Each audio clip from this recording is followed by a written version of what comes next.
大家好，旭大是非同凡响，我是童文勋。今天天气很冷哦，还是要注意保暖。好，我们今天要谈什么题目呢？就是要谈美国有一个单位叫做 USAID，那看起来就是美国帮忙嘛，哈。像对华援助就是 China Aid，好，那这个其实它的全名加总起来，它的真正的名称叫做美国国际开发总署，好。那国际开发总署在做什么事情呢？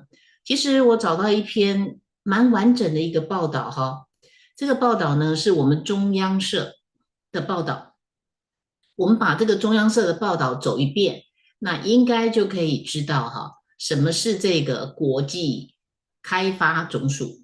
那这个国际开发总署又是在做什么的？好，我们来看中央社的这篇报道。那国际开发总署是什么呢？那川普做了什么事情？他为什么要把它关掉，然后重建？那伊隆马斯克为什么参战？哈，我们今天就一次把这个题目，我们今天只讲一个题目，把这个题目把它讲清楚。然后我们有独家，好，就是我觉得今天蛮开心的哈，就是要跟大家分享这个经验。这个国际开发总署呢，感觉就像一个上瘾的人，他非得要帮助别人不可啊。那怎么帮助呢？为什么川普阻止美国去帮助别人？那是很简单，就两个问题。第一个是贪污腐败，好，第二个就是他帮助了不该帮助的人，然后造成了几百万的人死亡。到底发生什么事哦？好，这是马可·鲁比奥哈。马可·鲁比奥呢，他事实上他被受命哈，他虽然人在国外，他现在访完巴拿马之后，他要继续要在中南美洲走一下哈。那他被任命呢，就是执掌啊，他是代理人，所以这个国际开发总署 USAID 就没有再派一个新的署长，由谁？由国务卿来直接代理，所以他是代理署长。可是他虽然是代理署长呢，他就指派的一个人把这个任务啊委派给这个人来执行。那这个人叫做 Peter 呃马 Rocco，好，我见过这个人哈。然后我其实在5年前的节目有跟大家分享过，但是我没有提他的名字。可是今天因为他去担任这么重要的一个位置，而且被攻击哈，所以呢，我觉得我可以把他的过去曾经我们非常清楚的一件，就是没有人报道过的事情，我们今天独家就把它说了哈。那透过这件事，你可以理解川普的整个内阁用的都是什么样的人哈。好，那根据这个法新社跟综合路透社哈中央社综合这个报道呢，说什么呢？说这个马斯克啊，扬言要摧毁美国国际开发总署，然后卢比欧就证实了，他跟国务院已经接管了本来是独立运作的美国国际开发总署。然后呢，这个国际开发总署是什么时候开始的？它是在1961年，所以距今已经有60几年咯，是由甘乃迪设立的，甘乃迪总统设立的。他的目标是要援助协调对外的这些援助工作，然后正值冷战的巅峰期，所以呢，这个美国的国际开发总署成为了美国外交政策对抗苏联影响的一个非常重要的平台。简单的说，就是有台面上跟台面下的，反正就是到处去送钱，然后让你的外交的手段或是手法可以有很多不同的做法，所以它是一个独立的机构。那现在川普把它交给了卢比欧代管，卢比欧又任命了一个实际的执掌者。哈，好，他在这个2023年的年度呢，他总共花了多少钱呢？他花了437.9亿美元，然后呢，他是负责管理大概美国整个60%以上的对外援助的资金，都是透过这个国际开发总署来做的。那目前国际开发总署总共大概有1万人的这个员工，有1万个员工，有2/3派驻在海外，协助大概130个国家。然后国会按行政部门所提供的资金啊，就给了这个国际开发总署。可是呢，他过去一直被诟病，包括 Marco Rubio， 他说他在当议员的时候，这个国际开发总署根本不遵从议会的指挥，你应该要听国会的啊，结果不遵从议会的指挥，然后他都讲的都是一些他做了一些人道的援助，但是他的援助呢，有一些钱根本没有到位，到哪去了？那有一个国家就被点名，像海地，它是最有名的。虽然说号称有钱给了海地，是要援助这些平民的，但是钱都在中间被污掉了。到底被谁污掉了？过去没有很好的管理。好，这是其中一个。然后呢，国际开发总署过去啊是谁来管理呢？在拜登的时候呢，他是之前的爱尔兰裔外交官叫鲍尔，然后鲍尔曾在奥巴马政府时期担任联合国的大使。好，然后他把这个包括气候危机啊、遏制威权主义扩张啊，以及包容性经济成长平等，好，就是又是 DEI，他把它设为他的优先要务。好，所以川普现在做什么？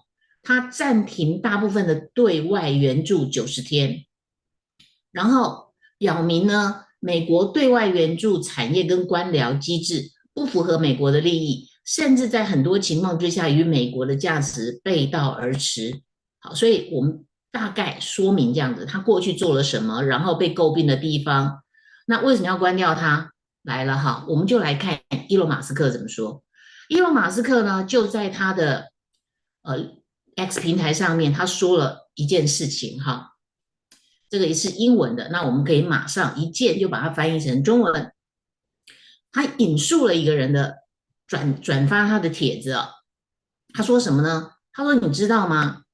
这个 USAID 啊，美国国际开发署使用你的税金资助了包括 COVID-19 在内的生化武器研究中心，造成了数百万的人死亡。好，那伊隆马斯克这个贴文就是说明了为什么要把这个单位给关掉。那现在非常严重哈，他怎么样关掉它？关掉的手段非常的迅速，这是几乎是迅雷不及掩耳的。就像我们所知道的，我们当律师，我们知道这些国际公司，当他要开除一个主管，或是尤其是工程人员，他怎么开除？尤其是电脑公司哈，那个手段是你一大早进来公司的时候，你就不能去你的办公室了，你不可以碰你桌上所有的东西，你的私人物品他们会打包在箱子里面交给你，到门口的时候还给你，然后你就不准使用你的 email， 所有的权利都停止。为什么？怕你回到座位上之后还可以接触电脑，会造成一些破坏。然后本来就是要把你看管起来，不管是正式的开除，还是说这个人操守有问题，要把他管理起来。其实法律手段是这样子，有时候甚至会请律师或是警察在场，因为他要动他的私人物品嘛，然后关掉他的电脑。所以这个 USAID 国际开发总署的员工发现说，他们一大早醒来啊，他们的 email 通通都不能用了，然后有一些人是被放了无薪假。就是在做最终的处理之前呢，这些人暂时没有被开除，被放了无薪假。有一些人呢，就直接就被拔掉他的官了，就没有工作了哈。那是不是手段很激烈？是的，手段非常激烈。那谁来执行这种工作？他的员工这么多，有10000人，2/3在海外，1/3在美国，然后几乎都是在华府。谁来执行这个工作？哈，那这个工作我们就先来看。Marco Rubio 呢，他就正式的扛起了这个工作哈。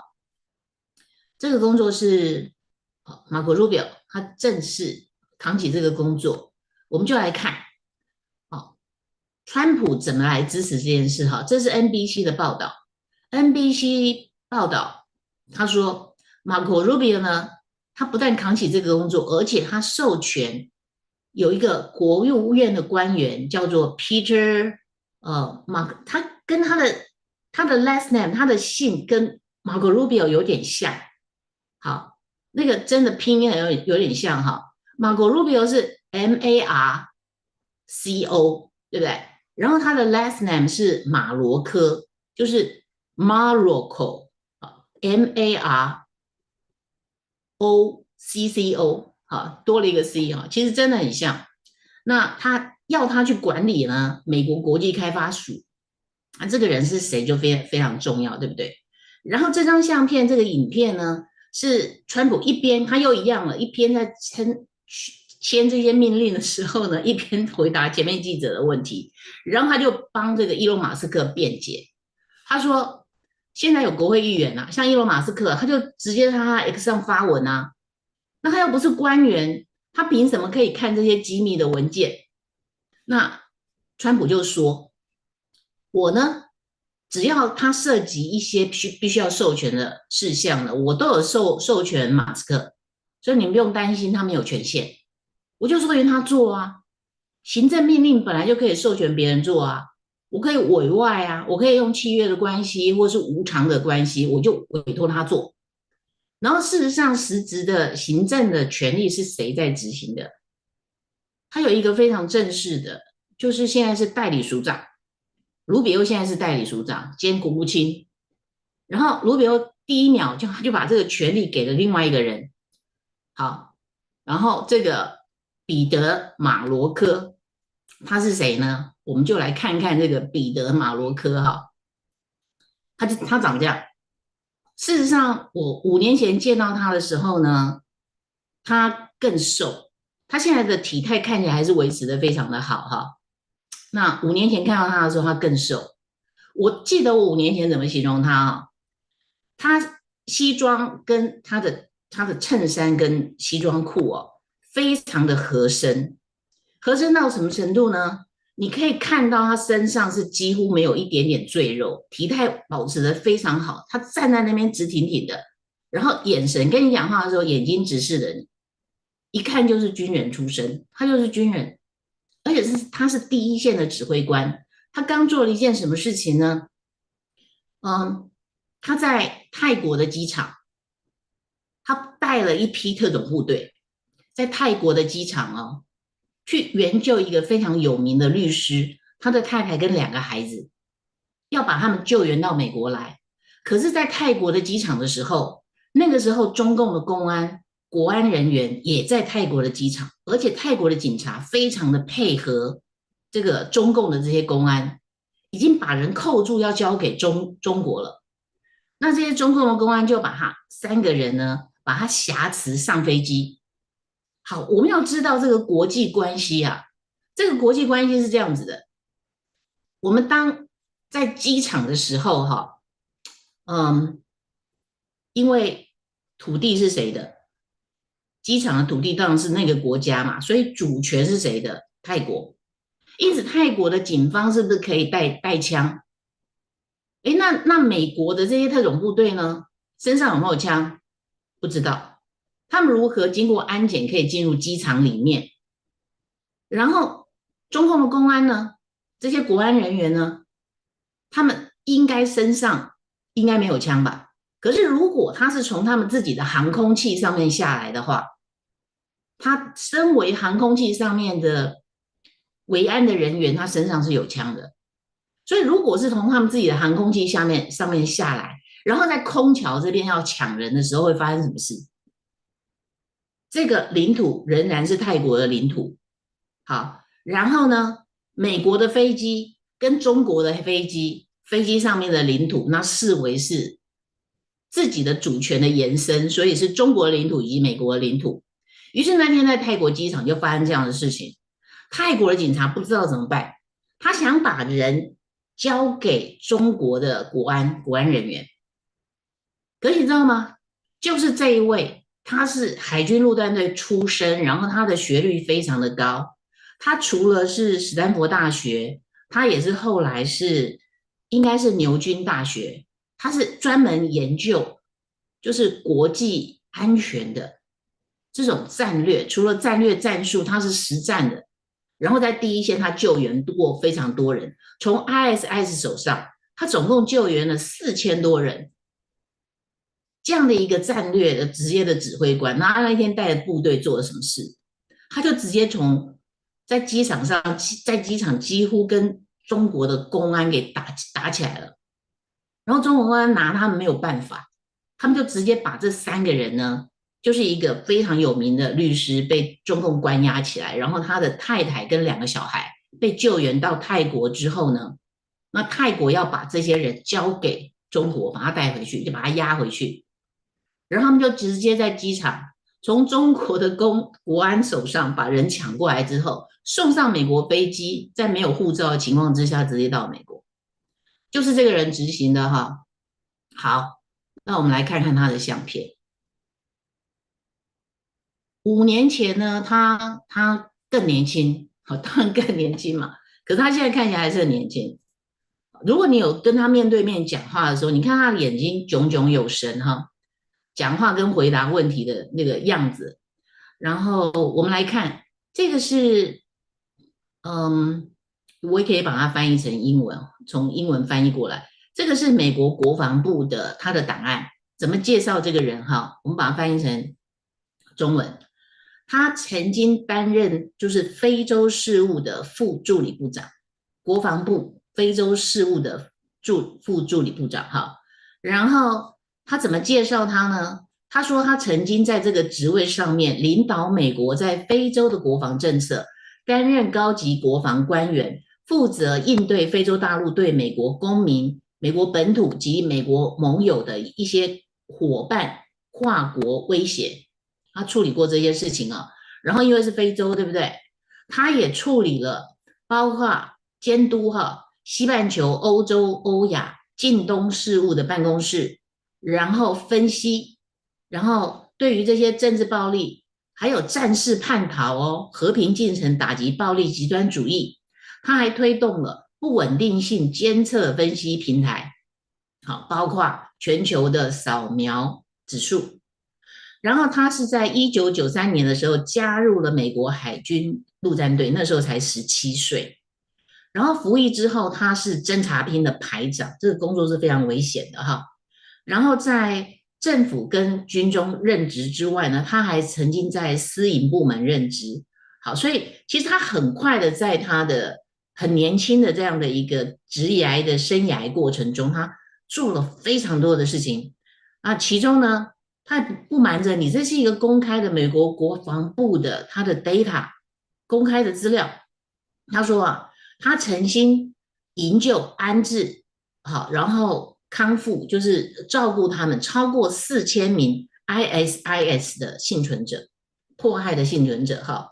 然后呢，是史丹佛大学那个弗里曼啊。斯波里中心的这个国际安全研究的这个研究生，然后他撰写有关国武装冲突法跟无人机系统这个论文哈，同时也获得了史丹佛大学的国际人权法学硕士，所以他也是学法律的。好，另外呢，他现在因为他担任了这个新的职务嘛，哈，所以 USAID。目前呢，他的工作是什么？我们一样把它翻译过来，他就是行政长官的助理，他就直接执行了 Marco Rubio 的这个命令哈。好，然后他曾经加入美国海军陆战队，一样哈，他的这个说法。然后他这边的他的证书跟学位多了一个东西哈，他还有牛津大学的国际人权法硕士的学位。我们就简单的先介绍他到这边哈，然后就是到底谁在攻击他，怎么攻击他哈，是很角色，对不对？没有，我觉得他是一个，因为5年前我是在国务院的时候，那时候我们这个世界宗教自由会议，然后中间跟傍晚的时候，在所有的会议中间哈，中午当然要吃饭嘛，所以大家要轮流去拿饭用餐，然后就遇到他，所以我们还合照，还聊了一下。因为对于他这个去泰国机场救人这个事件，我真的觉得是太奇葩了。尤其这个是美国有一些媒体有报道的啊，所以但他对他来说，当然他有机密，他必须要守密。他笑笑，他没有多说什么。可是我们觉得说，跟他碰面又这么年轻哈，真的是非常年轻有为，太厉害了。他非常像一个，我觉得像典型的基督教的家庭所养出来的孩子，非常的诚恳，然后眼睛就是跟你讲话的时候就是直接看着你，非常的认真聆听，不是装出来的。然后表现出对于人道主义的这种关怀跟尊重。那在这样的人心目中，他是应该是没有什么种族歧视啦，因为他看着世界他所协助的，包括 ISS 迫害的人，其实都是穆斯林。有一些当然是穆斯林，可能在那样的国家里面，他有基督的信仰，所以信仰在这些人身上是非常重要的。你可以直接感受到那样的氛围。当然是个帅哥哈。那这个是我在当时我还留着他的名片，就是当时对他的这个印象，就觉得说，哎，美国事实上在川普的任内，他用的都是这样的，很多是上过战场的。然后跟台湾，我们觉得什么好男不当兵，好铁不打钉呢、这是完全不一样的概念。他们当了兵，在最前线有各种的经验，然后也在第一线，完全熟悉国际的事物。对于非洲，对于中国的问题，太清楚了。所以当川普把这个工作交给他的时候，然后那时候我记得因为在国务院嘛，哈，然后也同时我们那时候见过很多国会议员，然后我就听说他要从前线回来，然后要协助什么？要协助马可·鲁比奥，我觉得这样很好啊，哈。所以你看，现在马可·鲁比奥把这样的一个重要的任务交给他，也是因为其实在国会那段期间，他跟马可·鲁比奥也有一些合作的关系。好，结果呢，我们今天来看啊，就是这个是英国卫报，英国卫报怎么样来说他被攻击？好，来，我们来看他怎么样被攻击哈。这个是卫报的报道哈，那这个都有一些广告，我就尽量把它停在没有广告的位置。好，这个就是我觉得用 Zoom 这个软体啊的好处，我随时可以把这些资料调出来分享给大家。然后大家有兴趣的话，记得这个标题几个关键字，你就可以自己检索到这个资料了哈。好，所以它被定义成什么呢？他说这个报道的标题是说他是川普的盟友。好，彼得·马罗科他是川普的盟友，而且呢，他过去就是主张要削减美国援助。他对于 USAID 非常有意见，他是幕后的推手，所以他被定性成什么呢？他是个破坏者。而且呢，据说在2020年的时候，他参加了1月6号的国会的骚乱。他其实人就一直在华府啊，而且他也曾经是 USAID 的其中一个成员，他在 USAID 服务过哈，所以他完全知道这个组织在做什么。问题在哪里？然后他现在的工作就是要把它终结。然后目前马可·鲁比奥是说，我不是要完全终结它，我是要把它重组，因为现在通通都是问题，好，要把这个破坏力十足哈。那所以，我们今天如果说要找一个人，然后把它执行，执行怎么执行呢？我要去把它当天就把它关掉，然后所有人都不可以使用 email。那只有在这个第一线打过仗的人，做过特种部队的指挥官的人，救援过4000个被 ISS 迫害的人，他是第一线面对这些邪恶的组织，只有这样的人才有办法应付这些深圳政府。抽干华府的沼泽就要从 USA 开始哈。好，那这篇文章怎么说他呢？他说啊，他被公开指认曾经参与1月6号暴徒冲击美国首都的叛乱，这个我是相信的哦。至少他的身手非常的矫健嘛，然后他怎么可能在这样的一个现场缺席呢？至少他要在现场观察到底发生什么事。好，然后呢，他这个怎么做？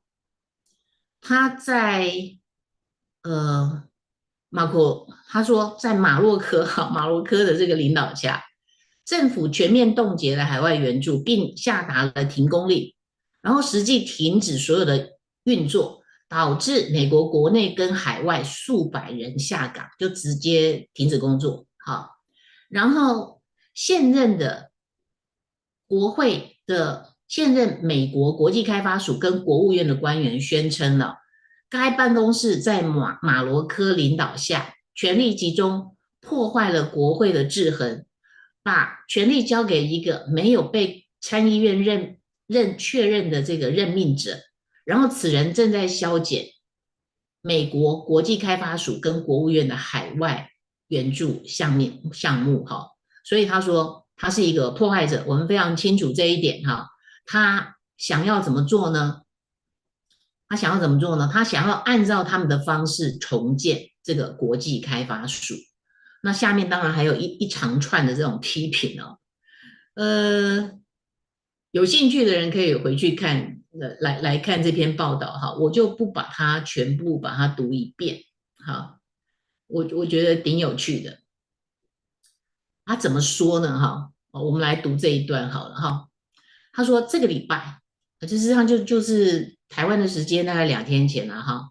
他说马罗科啊，在伊隆马斯克的斗局的成员陪同下面哈，手里拿着一个剪贴板，就是一个告示板了哈，然后走进美国国际开发署的办公室。那这个几个小时之后呢，这个办公室有60名的高级官员被安排带薪休假。然后呢，他怎么样呢？他们在拥有数十年经验的这些资深的援助官员呢，被保安护送出了大楼，然后他们的电子邮件账户也被冻结。于是这一些人就抱怨说他们想摧毁这个组织，他们透过抛弃领导力跟数十年的经验来做到这一点。那所以他们的指控就是说，你们这样子做事实上是在破坏美国这几十年来从1961年到现在也60几年了，美国透过这一个单位送掉了多少钱，送出去多少钱，但是这些钱都在海外做了什么？那这些人当然非常的得意嘛，就是说我们确实对国际有贡献那你们现在是在搞破坏然后所以就有人跑到这个国际开发署的外面，怎么样抗议然后民主党议员跑来抗议这样子。但是川普的态度是什么？他非常的坚定，川普的态度非常的坚定。我们就看这篇报道，是 NBC 的报道好，简单的说，就是有2个原因，川普一定要把它关掉。一个是刚刚伊隆马斯克讲的，就是武汉病毒，中国的这个病毒，我们可以分析，就是说这个病毒到底是不是来自实验室？那你说没有证据那你说这个病毒是来自什么蝙蝠，来自果子狸，那有证据吗？如果花了从2019年、2020年爆发嘛，可是事情是在2019年就已经开始在酝酿了。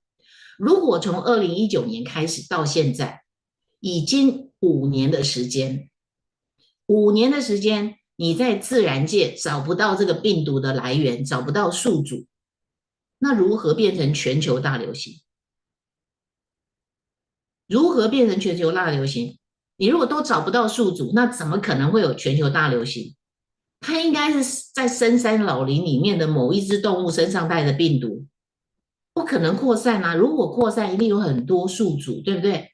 你现在连一只可靠的这个动物都抓不到，然后说什么是因为武汉很多人吃什么山珍海味、吃野味所造成的？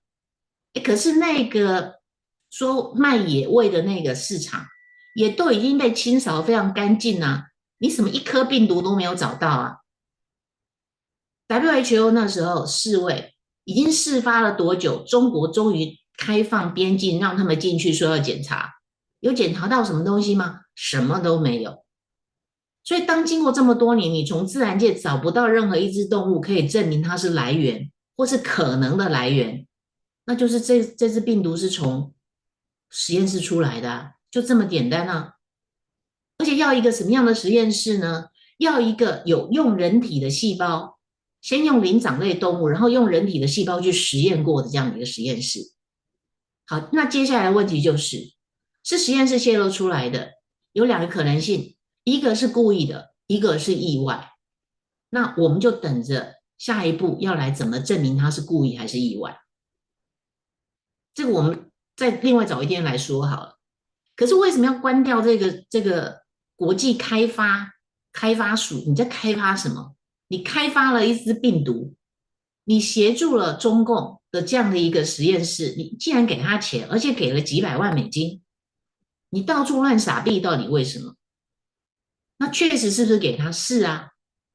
其实这个事情在2020年的时候我们就已经知道了，但是拜登政府有没有处理这件事情？好，没有处理，完全没有处理。当时在为了要克制病毒的问题，然后发展这些疫苗，那有的人发大财了，在这中间，不管是卖口罩的、卖防护衣的、卖疫苗的，全部都发大财了。但真相是什么？真相是，既然这个实验室还拿到过美国的援助，那这个部门不被关掉，那谁应该被关掉？另外一个问题就是，也是现在有得到证实的，就是这个所谓的 USAID，它的成员在这一次美国总统大选的时候，他们捐款给谁？这都透明的哦。超过90%。USAID 的员工捐款给卡马拉，捐款给民主党。那也就是说，你们完全是绑在一起运作的。卡马拉有这么厉害吗？有这么好吗？你们为什么全部超过90%的人要捐款给卡马拉？因为你们在这个共利的这样的一个环境里面，你们在用纳税人的钱，美国人我们没有纳税，好，但是我们看着他们在用美国纳税义务人的钱，有一部分放在自己的口袋，有一部分用在选举，有一部分用在国外，用在国外到底给了谁？为什么有很多的国家非常的痛恨美国？其中一个是说，哎呀，你们的 CIA 到世界各地去作乱，那作乱钱从哪里来？你们甚至去援助了一些不应该被援助的一些政权，这是美国人这些纳税义务人所愿意的吗？那为什么事情会搞成这个样子？你们把钱拿去援助别人，无非是出于美国当时他的建国的方程式，他们有基督的信仰，所以基督的信仰认为应该要11岁，我们应该要愿意捐款、愿意捐书、愿意扶助，让这个世界更美好。他们认为他们在做好事，结果你做好事越做越多，别人越恨你，那这种好事还需要做吗？是不是？所以你的一些真相被怎么说？哈，泽泽里说被埋在一些无意义的文件山里，没有错啊，真的是这样啊。当然要把它关掉啊。而且以两个企业主的角度来看，一个是川普，一个是伊隆马斯克。他从效能来看就觉得说，那我今天我就是一个公司啊，美国就是一个大公司啊，我们把我们的公司的盈余的一大部分60%是你这个署发出去的，我们每一年对海外的援助60%从你那边发出去的，那这几年来到底对全世界有什么样的贡献？对美国有什么贡献？甚至反过来是在伤害美国，伤害全世界，尤其是对于武汉的这个实验室的捐助。那更是伤害了全世界，所以当然要把你关掉啊。那现在被损害利益的这些人，有超过1万人可能会丢了工作，他们当然要呼天抢地嘛，然后靠这一些钱在过日子的，颇有一些人吧，所谓的国会议员呢、他们要执行的海外项目啊，是不是也通通都被停掉了？没钱了，没钱了，什么都不能做了，要另外找工作，要打道回府，大概如此嘛。那伊隆马斯克会自己第一线去执行这件事吗？当然不行嘛。川普会第一线执行这个事吗？当然不行嘛。那要派谁呢？他有在第一线面对过 ISS，对付过中共的第一线的这种指挥官，海军陆战队出身，当过指挥官，当然要这样的人才才有办法来应付嘛。所以当年我就很开心可以跟他合照，年轻有为，对不对？长又帅，然后体态又维持得很好，不像我们每一天在这个书桌前面哈，当律师就这样子嘛，不是 working 就是 waiting，不然就是 writing，然后所以就没有把自己的体态维持得很好哈。可是他不是，他真的是全身上下没有一块赘肉的，然后把自己打扮得非常的好，然后我觉得很好玩。他穿的这么的紧身贴身的衣服呢，可是他身上什么都有，他可以随时掏出名片，还有手机，可是你就看不出来他身上有藏什么东西，也不会带包包，这看起来就是非常训练有素，而且非常自律的一个受过特种部队训练的人员。你在他们身上看到美国的传统的精神、基督文明以及什么美国的未来，绝对不是从 DEI 那一群人哈，然后做的奇装异服的打扮，然后搞不清楚自己是男人还是女人，然后认为全世界所有人都欠他，他们恨这个世界，然后也不知道这些人对这个世界的贡献是什么。我并不是说所有的 DEI 或者性取向，因为去性取向他就对这个社会没有贡献，但是有一些人真的不知道他们在干嘛。我觉得传统来说还是男女有别，然后男性不应该失去一个阳刚性。为什么写与自由重逢啊？就是有时候我们觉得，我们失去了来自于野性的一个力量。我们如果被丢到野外去的话，大概没有办法求生，也不会看着星星知道南北，连南北都搞不清楚，东西南北都搞不清楚，这不对。但是不是代表说一个人没有柔软的心肠，没有慈悲的心肠？有。所以从他身上我看到什么呢？我真的看到什么叫做羊入狼群，战胜狼群，要有像蛇一般的灵巧，可是还是要驯良如歌。我看到了有信仰的人他的力量，而且在宗教自由会议，他非常的关心哈。宗教自由会议不是强迫每一个人要有信仰，他是尊重一个人可以有信仰，可以没有信仰。然后没有人可以去强迫一个没有信仰的人变成有信仰，必须要自己心悦诚服，因为机缘巧合他有信仰，也不可以去强迫一个有信仰的人变成另外一种信仰，或是变成没有信仰，要互相尊重。这个就是我觉得蛮开心的，因为看他在关键的时候哈，来处理美国的国际开发署，你就可以更相信，你等着看，现在才2个礼拜。川普整个执政团队上来才2个礼拜，巴拿马也解决了，然后把美国国际开发署也解决了，接下来格陵兰当然不在话下。然后我昨天看到有人留言说：“哎，美国川普怎么可以去抢丹麦的土地？他没有说要抢啊，他是说他要买啊。然后人家丹麦跟格陵兰有意要合作啊，因为这么大一块土地，丹麦真的没有办法管理。”他也知道丹麦是一个非常致命的格陵兰这个位置非常致命的一个关键的位置。为了丹麦自己好，为了格陵兰好，那他要交给谁？有3个势力现在想要格陵兰，一个是俄罗斯，一个是中共，一个是美国。好，你说川普非常可恶，川普是个商人，那请问习近平、川普跟普丁，你要相信谁？我们让全世界来投票好了。那中国人口比较多，可能会投的比较多。那我们让全世界来投票好了，你会相信谁？我觉得这没有什么好选择的嘛，不就是很清楚的答案吗？好，所以今天很开心哈，就是跟大家介绍这个我们在5年前所认识的这个朋友哈。那很简单的说，他是不是一个坚定的反共者？当然是，他反对集权，然后他们是在第一线可以作战的人。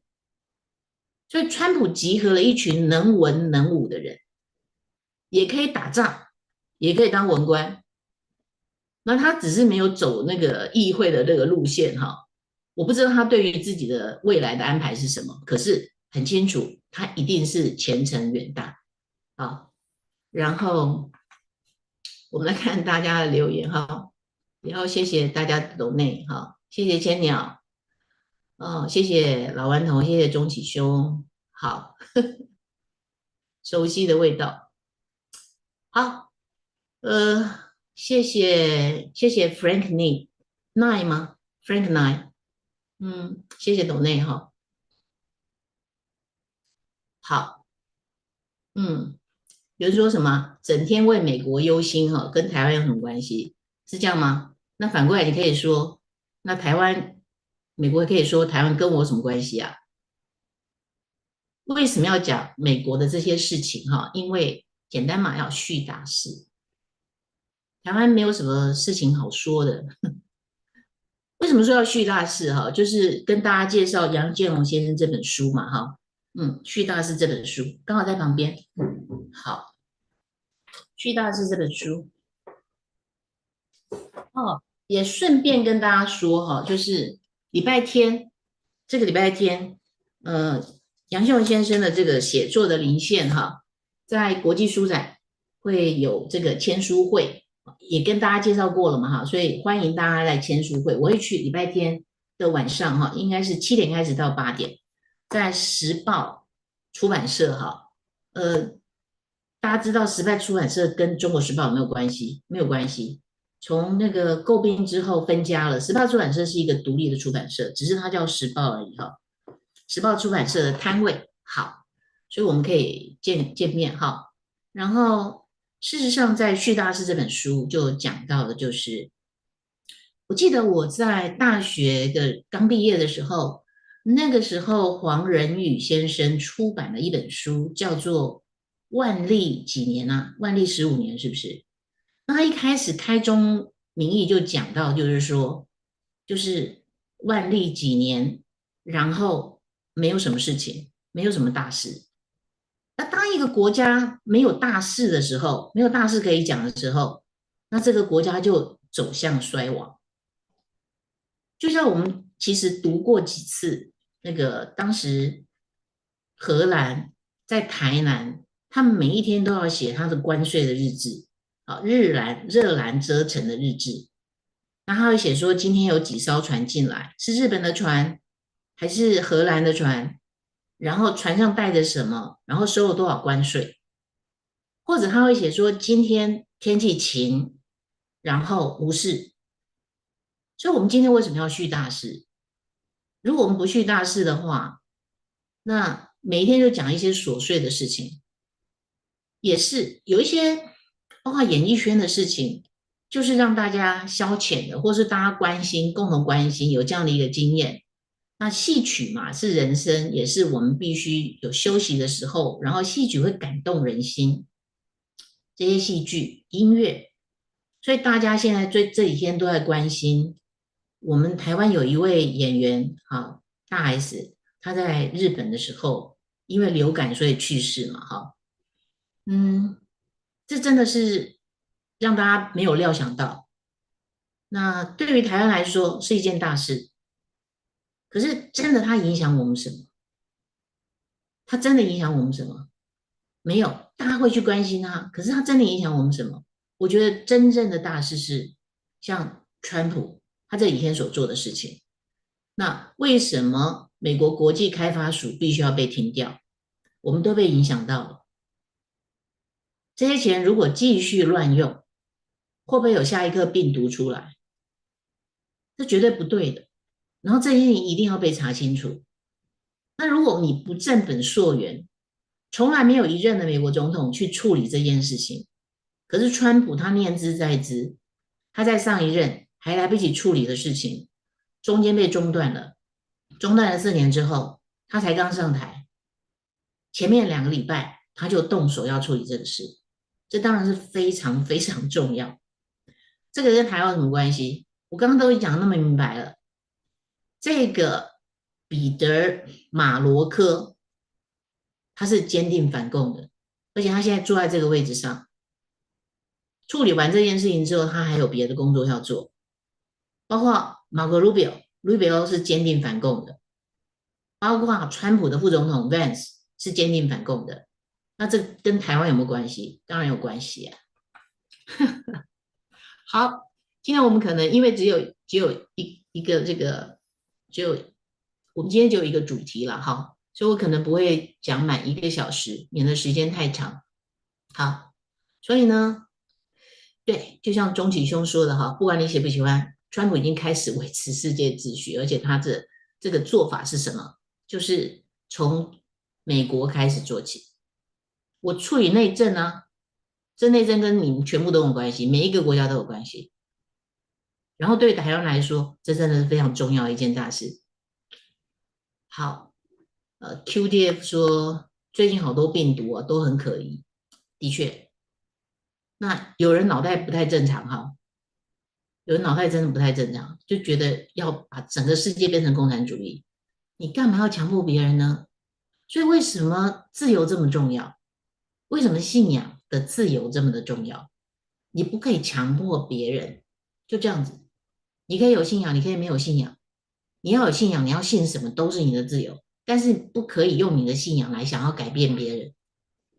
你可以去说服，但是如果他拒绝你，你不可以强迫他，更不可以用国家的力量来强迫。这是非常简单的一件事情。好，如果没有问题的话，那我们今天就跟大家分享到这一边哈。明天呢，我想要继续分享我们昨天没有说完的，就是川普怎么样去把这个习近平的一带一路一个一个掐断。巴拿马运河是第一个被他掐断的地方，他当然要先维护我自己的国内的安全嘛，所以巴拿马运河拿下来。另外一个就是他为什么他上任之后第一个美军空袭的地点，那个跟中共有关系。我们明天来分析这件事情，就是有一个地名，大家也可以先去做研究哈。这个地名叫做吉布地。好，那我们就明天见喽。明天我们来谈吉布地，拜拜。